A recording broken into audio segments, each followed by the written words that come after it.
Pavel Durov, the founder of Telegram, announced that the encrypted messaging app has reached a remarkable milestone of 900 million users and is swiftly heading towards profitability as it eyes a potential high-profile stock market debut.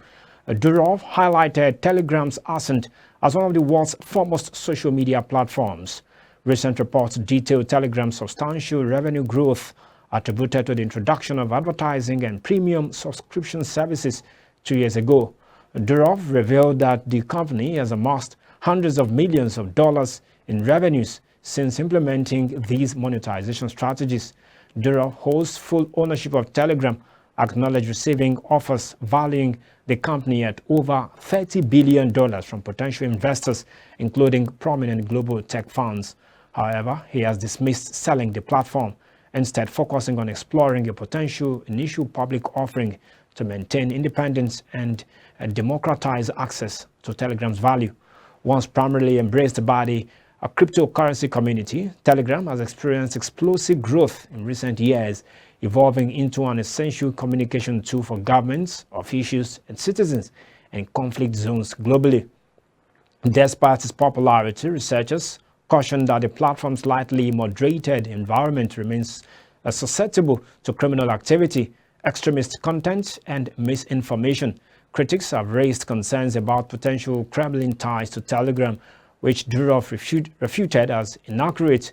Previously hailed as the Mark Zuckerberg of Russia for co-founding VKontakte, the country's leading social media network, Durov launched Telegram in 2013 alongside his brother, left Russia in 2014 after resisting pressure to share Ukrainian users' data with Russia's security agency, eventually selling his VK shares under duress for $300 million to Kremlin-affiliated oligarchs. And outside Nigeria now, the Director General, West African Monetary Zone, WAMZ, Dr.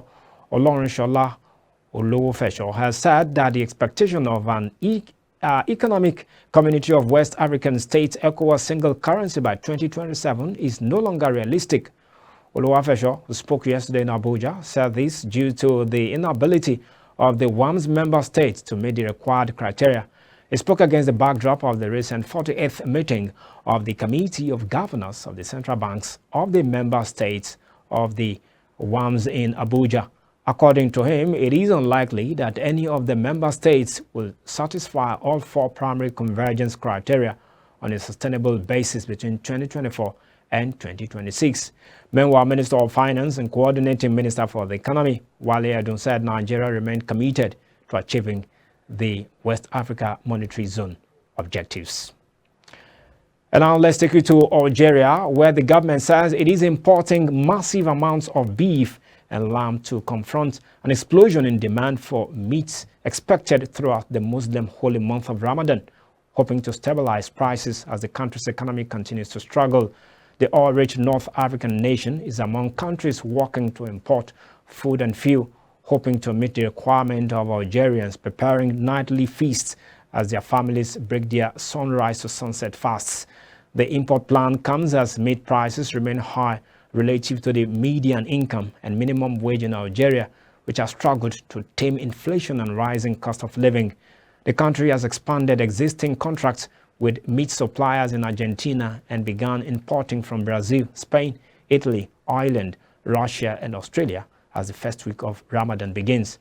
With its large meat-eating population, Algeria imports an average of 103,889 head of cattle per year, including breeding stock, fattening cattle, and beef cattle, according to figures from the World Organization for Animal Health published before the Ramadan surge. Algeria is also importing beans and onions to deal with recurring supermarket shortages and avoid price spikes that happened during last year's holy month. And outside the African continent, Chinese technology giant Xiaomi says it will start deliveries of its first electric vehicle this month, its first ever foray into the competitive automotive industry. The car's price is expected to be announced on 28 March. China's fifth largest smartphone maker says it has 59 stores in 29 cities around the country to take orders. It comes as a price war intensifies between firms like BYD and Tesla in China, the world's biggest car market.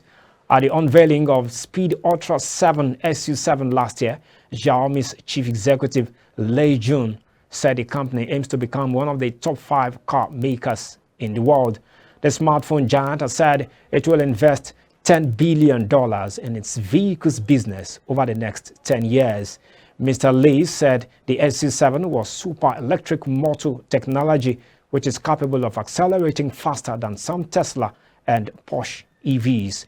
Xiaomi is also hoping that the car's shared operating system with its phones and other devices will appeal to existing customers.